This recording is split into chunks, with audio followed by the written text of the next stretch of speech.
عليكم ورحمة الله وبركاته. Welcome again my dear students of first year secondary.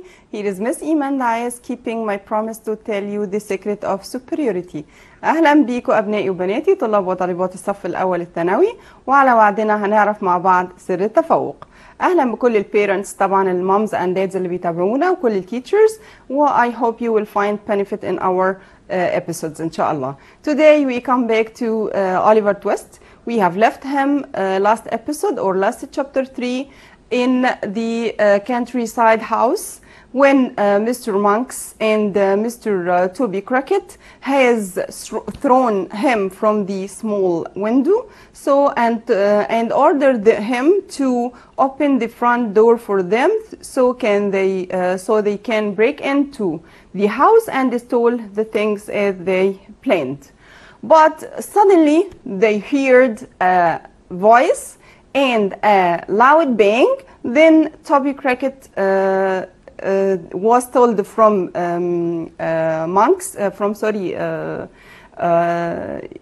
from his assistant, okay, quickly the boy has been shot. Quickly the boy has been shot, okay. اللي هو then they we will see today إن شاء الله what happened to them. هنشوف إيه اللي حصل معاهم. What happened to the three of them? Have they enabled or able to have they been able to escape? Have they been chased by people or not? And we will meet إن شاء الله many new characters in this chapter 4. And this of course is the last chapter for term 1. Okay. Let's start together as usual with the plot. Then we will cover the whole chapter inshallah through question and answer to cover the whole details of the chapter 4 inshallah. Okay, let's start with the on the screen with the plot. Okay, in points طبعا. Point 1, Toby Crockett and Mr. Sikes ran away. Toby Crockett and Mr. Sikes ran away. طبعا هربوا. توبي كراكت زي ما احنا شايفين، احنا بنقول ان دي pictures from the movie، طبعا they are not the real persons لكن imagined. Toby Crockett and Mr. Sikes ran away. Here we have Fagin. Fagin was unhappy of course and worried after the robbery failure. وفيجن met Monks. Monks ده new character معانا this chapter وهيستمر معانا ان شاء الله term 2، وهنشوف who is Monks, what does he want from Oliver. Is he a member of the of Fagin's gang or not? We will see. Fagin met Monks who cried at him. Okay, here we have Oliver. Oliver was left unconscious يعني yes مغمى عليه in the cold field. As you can see here, Oliver was left unconscious again. طبعا as we have said that he has been shot on his arm. طبعا R هنا capital silent. Here Oliver طبعا slowly Oliver walked towards the house he had visited the night before. طبعا زي ما احنا عارفين انه he was shot. He was اصلا already he is a small boy و very weak. He couldn't even stand up. He couldn't even stand up. So he walked slowly till he reached the house they had visited last night. Here we have two nice ladies, two nice characters, two new characters, that is yes Rose and Mrs. Mealy. They are the owners of the house. They are the owners of the house اللي هم they tried to steal or to rob. Sorry, they tried to rob.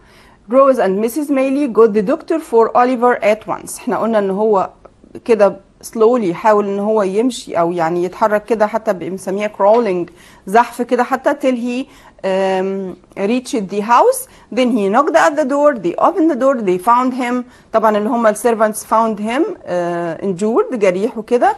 They carried him inside the house. Then at once Rose and Mrs. Mealy got the doctor for him. Even before they saw him. يعني imagine معايا حتى قبل ما يشوفوا مين هو الانجورد وهل هو related to the robbery of yesterday or not وهل هو one of the thieves or not. على طول they called the doctor طبعا.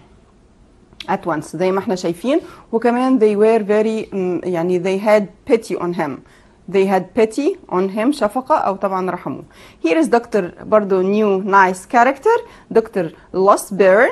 دكتور Losburn had a plan to help poor Oliver after he had heard his story. طبعا زي ما احنا عارفين ان هو على طول he is frank صريح أوليفر.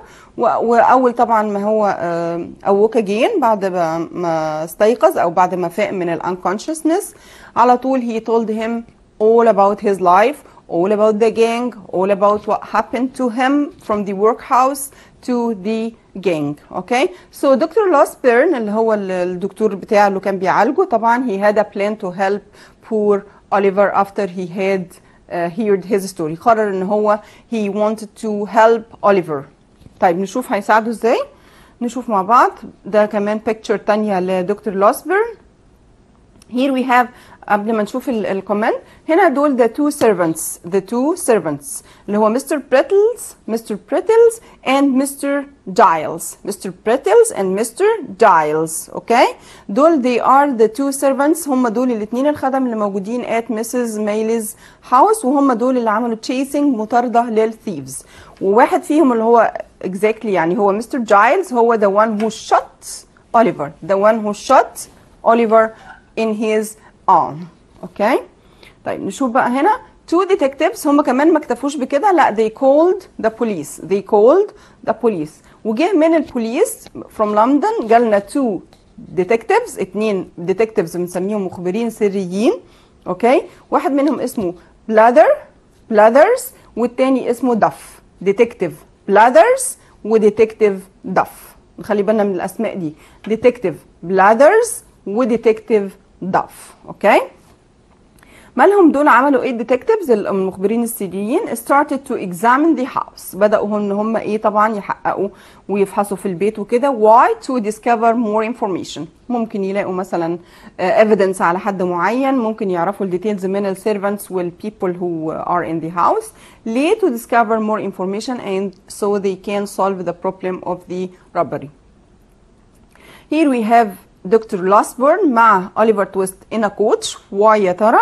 Yes, when Oliver felt completely better لما تحسن خالص Oliver Dr. Losburn offered to take him to Mr. Brownlow's house by a coach. طبعا من ضمن المساعدات او الحاجات اللي قدمها دكتور لوسبورن he is a very kind character عندنا ومش بس kind لا ده كمان wise. he is a very kind and wise character يعني شخصية صحيح عطوفة لكن في نفس الوقت wise حكيمة وهنقول عليه بعد كده انه هو he doesn't judge by the appearance مش بيحكم كمان بالمظاهر وده مهم جدا to be wise. اوكي طيب نشوف ان هو offered to take him to Mr. Brownlow's house لان طبعا دي كانت رغبة yes Oliver. Here if you remember Nurse Sally لو احنا فاكرين في chapter 1 خالص Nurse Sally in the workhouse where Oliver's mother gave him a birth لما اتولد هناك Oliver Twist كانت مين اللي مع his mother اللي هي nurse Sally. اوكي now she is getting older طبعا كبرت في السن و now she is nearly dying وتقريبا كانت بتحتضر. طيب عملت ايه nurse Sally. nurse Sally told Mrs. Corney اللي احنا شايفينها في البيكتشر. nurse Sally طبعا this is the old woman و Mrs. Corney اللي هي الست كانت المسؤولة in charge of the workhouse where Oliver was born اللي هي مسؤولة عن الورك هاوس اللي اتولد فيه Oliver. طبعا لما نقول على حد ان هو in charge of يعني مسؤول عن. نشوف كده on the data بسرعة. لما نقول in charge of means مسؤول عن responsible for او ممكن نقول ان هي يعني the one who managed the workhouse where Oliver was born. اوكي نكمل. طبعا before she died قبل ما تموت nurse Sally she told Mrs. Corney an important secret before she died. هنشوف ايه هو السكرت ده وهل هو فعلا important وimportant لمين وايه relationship بتاعته بأوليفر ولا ملوش اصلا relationship. نشوف بقى دي كانت البوينتس الاساسيه المين بوينتس في chapter 4. نشوف مع بعض الكويستشنز وان شاء الله وقتنا يسمح to cover the whole chapter باذن الله. Question 1 what happened to Sykes ودي موجودة عندنا في الستوري نفسها في أسئلة chapter 4 في التكست نفسه.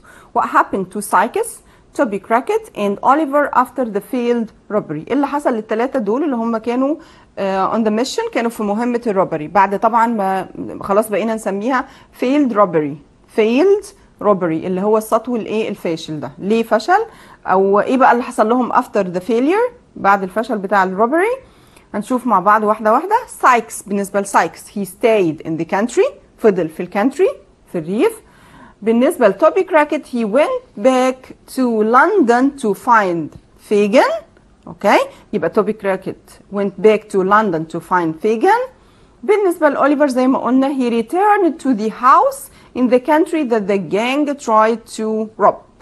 اوكي، يبقى سايكس stayed in the country، ويعتبر اوليفر برضه stayed in the country لكن احنا مش بنقول عليه stayed. يعتبر اوليفر برضه stayed in the country لكن احنا مش بنقول عليه stayed. يعتبر اوليفر برضه stayed in the country لكن احنا مش بنقول عليه stayed. يعتبر اوليفر برضه stayed in the country لكن احنا مش بنقول عليه stayed. يعتبر اوليفر برضه stayed in the country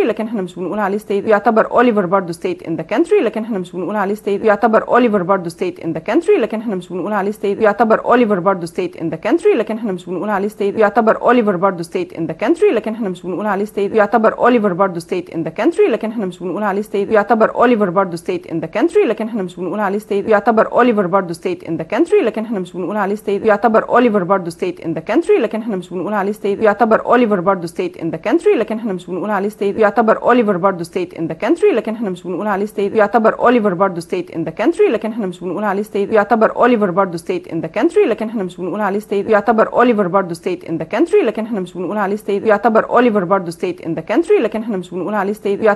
يعتبر اوليفر برضه stayed in the country لكن احنا مش بنقول عليه stayed. يعتبر اوليفر برضه stayed in the country لكن احنا مش بنقول عليه stayed. يعتبر اوليفر برضه stayed in the country لكن احنا مش بنقول عليه stayed. يعتبر اوليفر اوكي توبي كراكت، وزي اللي كان معاهم برضه في مستر سايكس كان معاهم في الروبري برضه. زي سايكس ممكن نقول عليه ان هو برضه هي لوكد كرول، ممكن نقول على توبي كراكت برضه ان هو هي لوكد كرول، وكمان مونكس هي لوكد كرول، اصلا شكله كده قاسي يعني. طيب كمان في كومنت على مونكس بنقول ان هو he looked around himself او he looked around nervously، كان بيبص كده حواليه nervously as if people were chasing him، كأن الناس ايه كانت بتجري وراه. اوكي as if people were chasing him، بتطرده. اوكي يبقى اهم حاجه عندي ان انا اعرف اوصافه physically، وكمان حاجه نفسيه ان he looked around nervously. he looked around nervously. طب لما يجي لي يقول لي describe monks لازم اقول دي؟ لا مش لازم، بس هي الفكره زي ما بنقول ان احنا بنبقى acquire كل الانفورميشن عشان لو نسينا حاجه يبقى عندنا بقيه المعلومات موجوده عندنا. طيب انا حاولت اجيب لكم picture كده ليه زي ما احنا شايفين. yes tall man dark hair dark eyes زي ما احنا شايفين في البيكتشر، يا ريت تكون واضحه عندنا. وهنا باين ان هو he looked around nervously. he looked around nervously as if people were chasing him، كأن الناس were chasing him، بتجري وراه. question بعد كده ده quotation بيقول what if the boy is dead؟ what if the boy is dead؟ the police will look for us. طيب لو الولد مات هنعمل ايه؟ اكيد البوليس هيدور علينا. يا ترى مين اللي قال الكلام ده؟ نفكر. exactly the new character اللي هو monks to Fagin. who said this؟ monks to whom؟ to Fagin طبعا. طيب who is the boy؟ مين البوي اللي كانوا بيتكلموا عليه؟ اكيد اوليفر تويست. طيب what did the speaker want Fagin to do with the boy؟ طب السبيكر اللي هو اللي هو monks هنا كان عايز يتعامل ازاي مع اوليفر تويست؟ كان عايز monks wanted Fagin to keep Oliver with the gang. to keep Oliver with the gang. ما كانش عايزه يخرج في ميشنز بره خالص، لا كان عايز to keep Oliver in the gang، يبقى عضو بس في الايه الجانج العصابه. طيب نشوف ادي كمان كوتيشن قصير جدا لكن كلير واضح. احنا قلنا قبل كده ان ممكن يجي لي كوتيشن طويل خالص لكن للاسف ما يبقاش برضو واضح مين اللي قاله لان الكلام بيبقى جنرال. لكن مثلا here is the thief ده كلير جدا. مين اللي قال here is the thief؟ طبعا yes مستر بريتلز اللي هو one of the two servants، واحد من الاثنين الخدم اللي موجودين at Mrs. May's house. يبقى here is the thief اول ما شافوا here is the thief هو ده الحرامي كان مستر بريتلز. مستر بريتلز. طيب هو the thief زي ما هو قال Oliver. yes. طيب where were these words said؟ اتقالت فين الكلمات دي؟ يا ترى in the field؟ no. يا ترى in the street؟ no. امال where؟ yes in Mrs. May's house. طبعا after knocking at the door and they opened the door they found Oliver. هنا في الوقت ده قال here is the thief. okay we've got the thief that I shot. we've got the thief that I shot. ادي الثيف اللي احنا مسكنا الثيف اللي انا ضربته بالنار yesterday. طبعا who said this؟ مستر جايلز. احنا قلنا مستر جايلز هو الشوت، هو الشوت اوليفر. طبعا يبقى مستر جايلز هو اللي قال كده. خلي بالك في فرق بين هيري ذا ثيف، لما يقول هيري ذا ثيف يبقى مين؟ مستر بريتلز. لكن we've got the thief that I shot اللي هو هي بيعترف ان هو اللي shot him، يبقى مين؟ يبقى مستر جايلز، لان الاثنين servants. خلي بالك. to Mrs. طبعا ميلي. How did the speaker feel؟ والسبيكر بقى كان حاسس بايه وهو بيتكلم كده؟ we've got the thief I shot. we've got the thief I shot. يا ترى كان حاسس بايه؟ Yes, he felt proud. He felt so proud. كان فخور جدا بنفسه. Yes. Where برضو where these words sit? Yes, in Mrs. May's house طبعا. طيب is he hurt? We must get a doctor at once. Is he hurt? We must get a doctor at once. هل هو مصاب؟ لازم نجيب الدكتور حالا. يا ترى مين الكايند بيرسون اللي بيقول كده؟ Who was the speaker؟ طبعا yes Rose. وهنشوف مين هي روز. طيب whom was أو he talking about؟ أكيد she is talking أو she was talking about Oliver Twist. What do you think of the speaker؟ يعني الكلمات دي كده is he hurt؟ We must get a doctor. خلي بالك إن هي إلى الآن she didn't see him. She didn't see Oliver. لحد دلوقتي هي ما شافتش مين الهيرت ده، مين المجروح ده او مين المصاب ده. ده هي كده بس يعني kind naturally كده spontaneously هي قالت we must get the doctor at once. لازم نجيب الدكتور at once.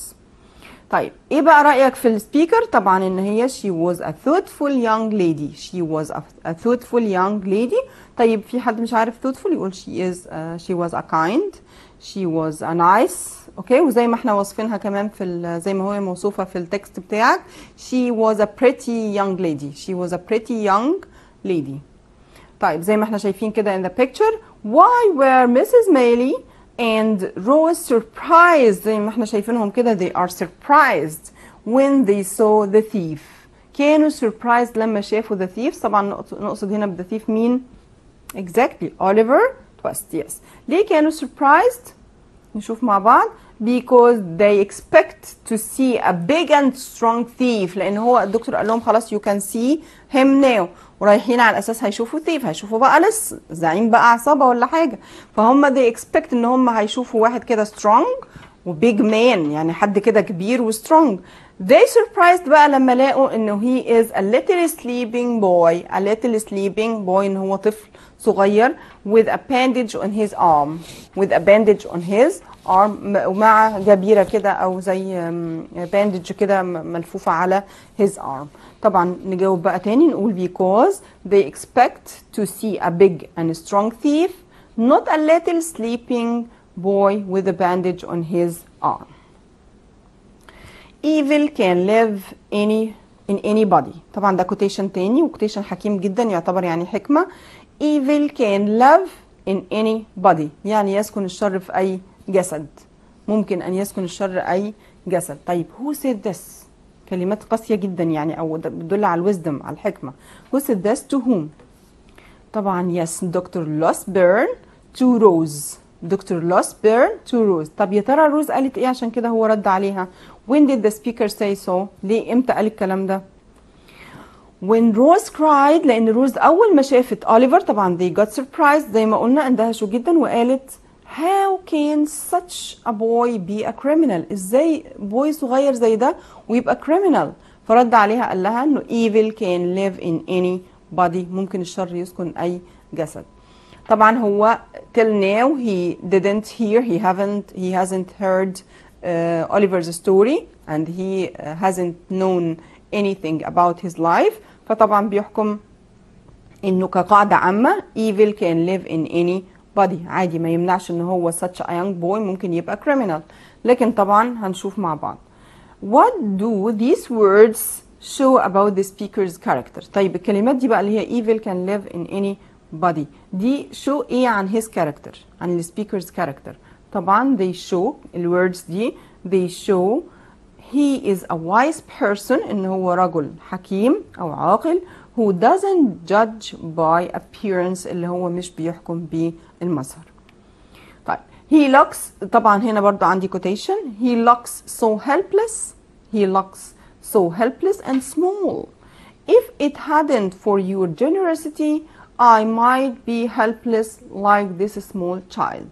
حد بيقول انه اللي قدامهم ده شكله ان هو لا حول له ولا قوه، يعني helpless and small وصغير جدا. و if it hadn't for your generosity، ولولا كرمك عليا اوكي I might be helpless like this small baby، ممكن كمان كنت اكون لا حيلة لي او لا ارادة لي زي this small child. يا ترى who said this؟ to whom؟ yes Rose to Mrs. Mailey. طيب what does the speaker mean؟ تقصد ايه هي بيور generosity كرمك؟ yes she means that Mrs. Mailey was generous to adopt Rose. adopt هنا بمعنى يتبنى اوكي. خلي بالك في فرق بين adopt و adapt. خلينا نشوف كده على الداتا مع بعض. في عندي adopt ده verb طبعا اوكي. adopt بمعنى يتبنى adopt اوكي. لكن في عندي adapt وده برضو verb بمعنى يتكيف اوكي. adopt adoption اللي هو التبني، adapt اللي هو التكيف. adoption برضو الايه التكيف اوكي. يبقى adopt بالاو، adopt بالاو اوكي. يبقى yes يتبني. يبقى احنا بنقول ان she means، نرجع تاني للسكرين، she means that Mrs. Mailey was generous to adopt Rose. كانت كريمة جدا لدرجة ان اوكي Rose okay this is why Rose now feels she wants to be generous in turn to Oliver. طبعا كانت عايزة تبقى برضو generous مع Oliver زي ما كانت Mrs. Mailey generous معاه. What was Dr. Losburn's first plan to protect Oliver from the police? Was it successful or not? بنقول ان دكتور لوسبرن after he has heard Oliver's story، بعد ما سمع حياة أوليفر كلها وإيه المشكلة عنده، طبعا he decided to help him. وكان عنده plan A و plan B زي ما بنقول اوكي عشان to protect him، عشان يحميه from the police. وخدنا اللي هي protect بتاخد حرف الجر preposition yes from. كان عنده plan A first plan بتاعته ايه هي؟ و was it successful؟ هل نجح فعلا فيها؟ نشوف كده مع بعض. His plan was to make use of Mr. Giles being worried. كان عايز يستغل قلق Mr. Giles that the boy could get him in trouble، اللي هو ممكن لو لا قدر الله الولد مات ممكن هو يقع في مشكلة، لأنه he is the person who shot him، لأنه هو اللي ضربه بالرصاص. That the boy could get him in trouble so he might not call the police. كان البلان بتاعته ان هو to get Mr. Giles not call the police. ليه؟ because of his worries from Oliver's being مثلا dead. اوكي لكن طبعا للأسف no it wasn't successful، ما كانتش successful because Mr. Brittles، لأنه Mr. Brittles اللي هو السيرفنت التاني had already called the police. خلاص it's too late، خلاص في الوقت كده مش مظبوط، لأن هم already they called the police. طيب نشوف why didn't doctor want to call the police؟ طب ليه الدكتور ما كانش عايز to call the police؟ because Oliver will be sent to prison. لأن لو البوليس جه وعرف الحقيقة كاملة Oliver must go to prison.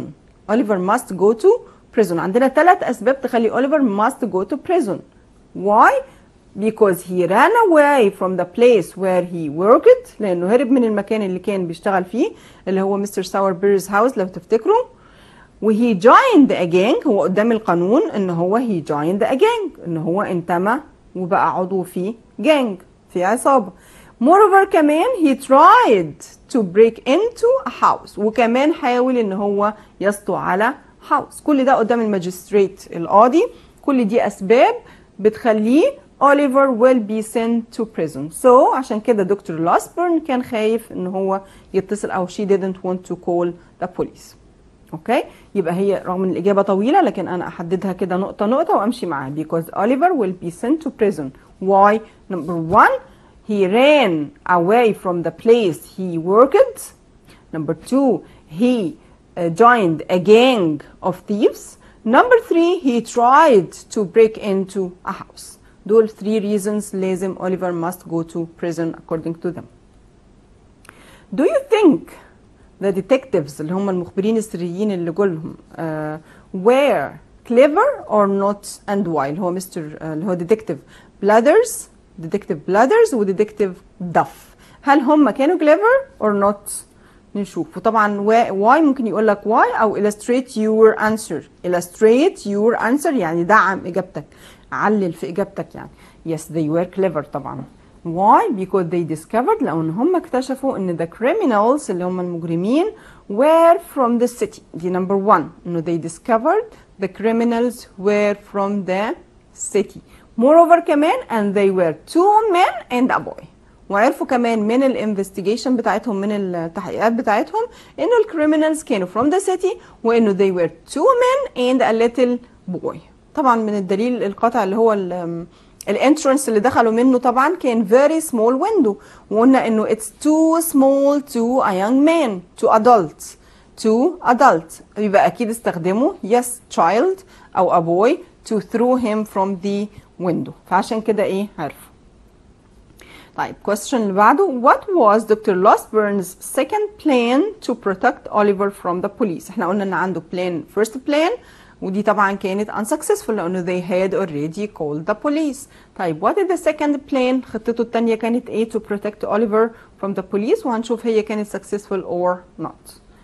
He told the detectives that Oliver hurt his arm okay and went there for help. فعلا هو he was shot okay but he came in the morning to help us. He also said that Mr. Giles caught the boy by mistake وانه Mr. Giles قبض على البوي ده by mistake. طيب الكلام ده كله كان successful؟ yes it was successful. طيب how did Oliver show how thankful he was to Mrs. Maylie and Rose؟ ازاي هو كان so grateful، كان ممتن ليهم جدا لمساعدتهم اوليفر، وازاي هو عبر عن كده؟ طبعا زي ما احنا شايفين ان هو يعني he began to get better، طبعا بدأ ايه to get better يتحسن. he offered عرض عليهم to water the flowers ان هو يسقي الزرع or do something to make them happy او يعمل اي حاجة to make them happy because he is very thankful and grateful for them and their help طبعا. طيب how long did Oliver stay with Mrs. Maylie before Dr. Losburn took him to see Brownlow؟ طبعا هو سيت فترة اوكي how long بقى قعد قد ايه at Mrs. Maylie's لحد ما راح to Mr. Brownlow؟ yes he stayed for more than 6 weeks أكتر من 6 أسابيع. طيب why was Oliver excited about going back to Mr. Brownlow after getting better؟ ازاي ان هو كان Oliver very excited؟ ليه كان يعني شغوف جدا وحريص جدا ان هو to go back to Mr. Brownlow's لبيت Mr. Brownlow after getting better طبعا بعد ما اتحسن؟ في عندي سببين 2 reasons. because he was looking forward to seeing this kind man who helped him in London. لانه كان يعني زي ما بنقول كده يعني مشتاق جدا ان هو يشوف الكايند مان اللي هو يعتبر the first person to help him in the world. يعني لو لاحظنا كل الهيستوري بتاع اوليفر تويست since birth من اول الميلاد till he met Mr. Brownlow he is considered to be the first person to help him to be kind to him. اول واحد في الدنيا دي كان يبقى ايه kind فعلا ready to him. So he was looking forward to seeing the kind man who helped him in London. انا خلي بالنا على الداتا كده معايا ان انا عندي هنا انا بنقول he was looking forward to he was looking forward to.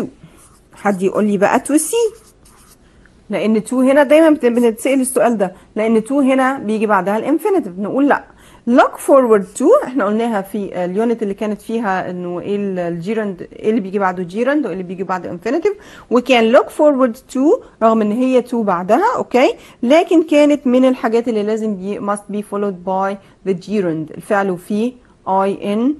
yes، يبقى he was looking forward to seeing him اوكي. حتى دي بنستخدمها دايما في الميلز مثلا في الاخر بقول I'm looking forward to hearing from you، ما قلتش to hearing from you، to seeing you، to meeting you، to inviting you اوكي. ليه؟ لان look forward to بيجي بعدها الجيرند اوكي. thanks. نكمل. يبقى reason number 1 لانه كان مشتاق فعلا ان هو يشوفه. number 2 he wanted to explain، وده الاهم، he wanted to explain what happened to his books and money. فاكرين انه لما اخر مره خرج فيها من بيت مستر براونلو كان معاه some books وكان معاه 5 pound note، كان معاه ورقه بايه؟ ب 5 pound note اوكي. وانه الجانج اخذت منه وقسموا السبويلز دي، انه مستر سايكس اخذ ال 5 باوند وفيجن اخذ الايه النيو كلوز اند ذا بوكس اوكي. so he wanted to explain what happened، هو عايز يوضح له what happened with his books and money، عايز يقول له ان البوكس والماني he didn't steal them، ان هو ما سرقهمش اوكي، وانه they were the gang او there was the gang who stole them. يبقى number 1 because he was looking forward to see this kind man okay. number 2 because he want to explain to him what happened to the money and the books okay. طيب question بعد كده what happened when Dr. Losburn took Oliver to see Mr. Brownlow. طب خلاص he got better، اتحسن، بدأ يتحسن day after day، وخلاص they decided to go to Mr. Brownlow's house و he went with Dr. Losburn in a coach، أخدوا coach already وراحوا لبيت Mr. Brownlow. إيه يا ترى اللي حصل؟ what happened؟ they learned that يعني unfortunately they learned that عرفوا إنه Mr. Brownlow had moved to West Indies 6 weeks earlier okay. 6 weeks earlier يعني من حوالي 6 أسابيع مستر براونلو اتنقل لويست إنديز مكان تاني اوكي. زي ما احنا شايفين كده طبعا he felt very sad زي ما احنا شايفين in the picture، لما شاف حتى كان في ساين كاتبين على الهاوس كده ساين sold، ان هو ايه sold يعني ايه مباع اوكي، او اتباع خلاص تمام. هنا بقى زي ما احنا شايفين طبعا اوليفر got very sad طبعا with دكتور لاسبرن. نشوف بقى النيو كاركتر، في عندي نيو كاركتر كمان who was Mrs. Corney، ودي طبعا الكاركتر اللي موجوده in the movie. she was in charge، احنا قلناها قبل كده in charge of the workhouse where Oliver was born، دي مسؤولة في الورك هاوس اللي اتولد فيه yes Oliver. يبقى Mrs. Corney she was in charge of the workhouse where Oliver was born. excuse me miss، وده السؤال اللي كان سأله لنا عبد الله تقريبا yes عبد الله من القليوبية last episode، كان سأله لنا عبد الله من القليوبية وكان بيقول الكوتيشن ده جاله in the exam طبعا زي ما احنا شايفين في البيكتشر. excuse me miss Nurse Sally doesn't have much time. yes مين بقى هي؟ yes who said this؟ زي ما احنا شايفين a poor woman امرأة ايه very poor to Mrs. Corney at the workhouse. كل ده فين؟ at the workhouse. هي poor woman ممكن تكون servant او حاجة او worker طبعا في الworkhouse زي like all poor people in the 19th century. طبعا هي الكوتيشن ده مش يعني احنا كتيتشرز مش بنميل قوي ان احنا نجيبه لان هي مش مين كاركتر. طب ما هو في كوتيشنز كتير المين كاركترز او للكاركترز اللي ليها نيمز، يعني بدل ما انا احير الطالب طب ما انا اجيب كوتيشن لحد يكون انا اعرف اسمه اوكي، لكن دي شويه لوزي يعني شويه في الامتحانات مش اكسبتابل قوي يعني، لكن اعرفها اوكي نو بروبلم. يبقى who said this؟ طبعا a poor woman to Mrs. Corney at the workhouse. في كمان هنا سؤال برضه على نفس الكوتيشن why didn't Nurse Sally have much time؟ هي بتقول لها Nurse Sally doesn't have much time، ما عندهاش وقت. ليه ما عندهاش وقت يا ترى؟ yes because she was about to die، لان هي كانت too ill فعلا مريضة جدا و she was about to die، كانت على وشك الايه الموت. او ممكن نقول because she was dying، because she was dying يعني بتحتضر yes بتموت yes. طيب هنا نشوف في زي ما احنا شايفين here Mrs. Corney مع nurse Sally in the picture. Why did nurse Sally want to talk to Mrs. Corney؟ ليه nurse Sally كانت عايزة تتكلم مع Mrs. Corney؟ Because she wanted to tell her some secrets before she died. كانت عايزة تقول لها سر قبل ما تموت. The workhouse هنا بقى في quotation. The workhouse was the wrong place for her. She was rich enough for a good hospital. I stole from her before she died. الورك هاوس ده ما كانش مكانها المناسب. هي كانت غنية جدا لدرجة ان هي ممكن تروح جود هوسبيتال، وانا سرقت منها قبل ما تموت. يا ترى مين قالت الكلام ده؟ Exactly. Here is the secret. Yes, nurse Sally. Yes. Who said this to whom؟ طبعا nurse Sally to Mrs. Corney زي ما احنا شايفين. Yes. What did the speaker steal from whom؟ السبيكر سرقت ايه ومن مين؟ She stole a gold locket زي ما احنا شايفين كده gold locket اوكي في picture from Oliver's mother. From Oliver's mother وهنعرف بعد كده ان هي اسمها Agnes. Her mother Oliver's mother was called أو named yes Agnes. يبقى she stole a gold locket from Oliver's mother. About how long after the theft did the speaker say this؟ طب بعد قد ايه من السرقة؟ What happened to her after saying this؟ وبعد ما اعترفت بالكلام ده ايه اللي حصل لها؟ بعد قد ايه؟ طبعا after more than 10 years، بعد اكتر من 10 سنين، لان ده الكلام ده حصل since Oliver's birth، من اول ميلاد ايه؟ أوليفر. طيب what happened to her after saying this؟ وايه اللي حصل لها بعد ما قالت كده؟ Yes, she died. She died after saying that. في question عندي كمان. What was the secret that nurse Sally told Mrs. Corney؟ يا ترى ايه السر اللي قالته nurse Sally to Mrs. Corney؟ يس احنا قلنا جزء منه انه she told her that before Agnes اللي هي زي ما قلنا مين؟ yes Oliver's mother died in the workhouse she had asked nurse Sally to take the gold locket for the child اللي هو Oliver. يبقى she told her Agnes أو نقول Oliver's mother told nurse Sally to take the gold locket مش to herself مش for herself for the child اللي هو Oliver.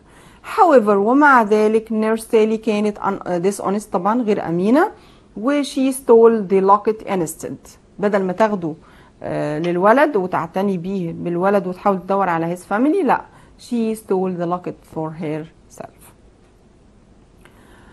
Do you think Toby and Sykes were kind to carry Oliver through some fields after he was shot؟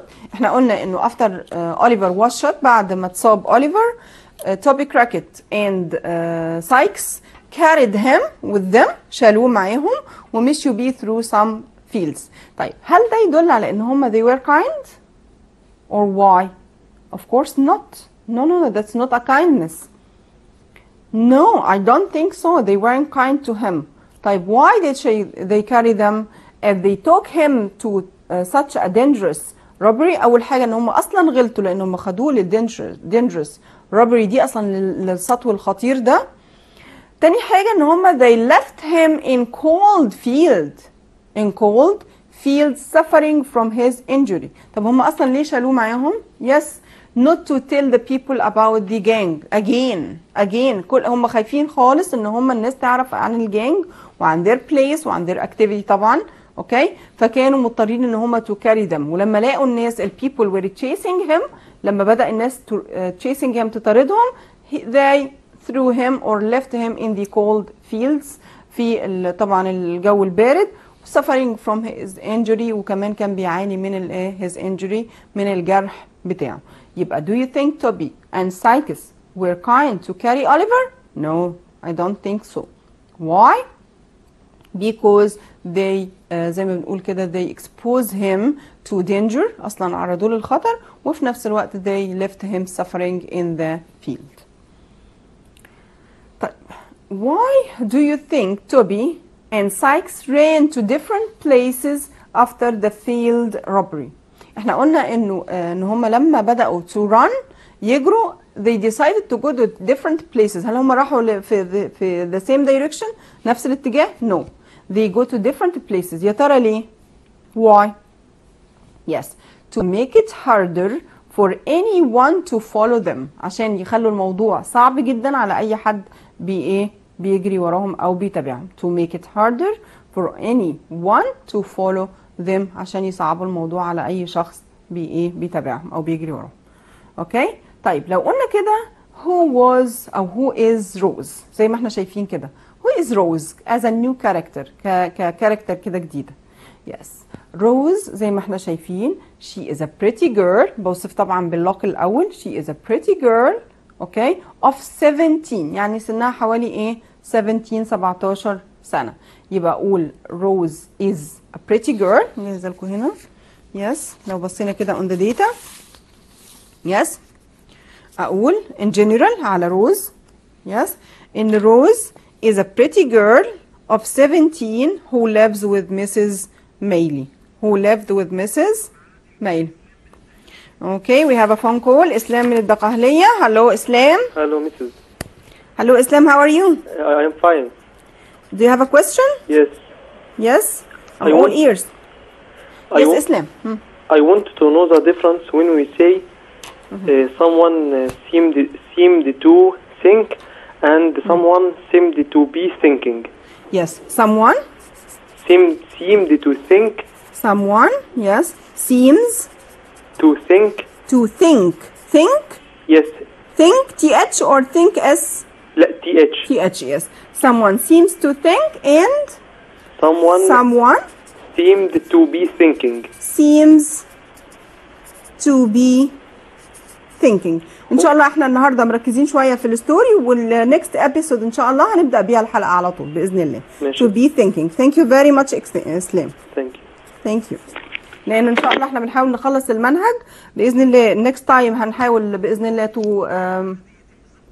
to finish ان شاء الله unit 8 اوكي ونحل some items كده from the exam. والنكست ابيسود اللي بعديها برضو هنخلص unit 9 باذن الله و to cover the rest of the specs of the exams. Okay, of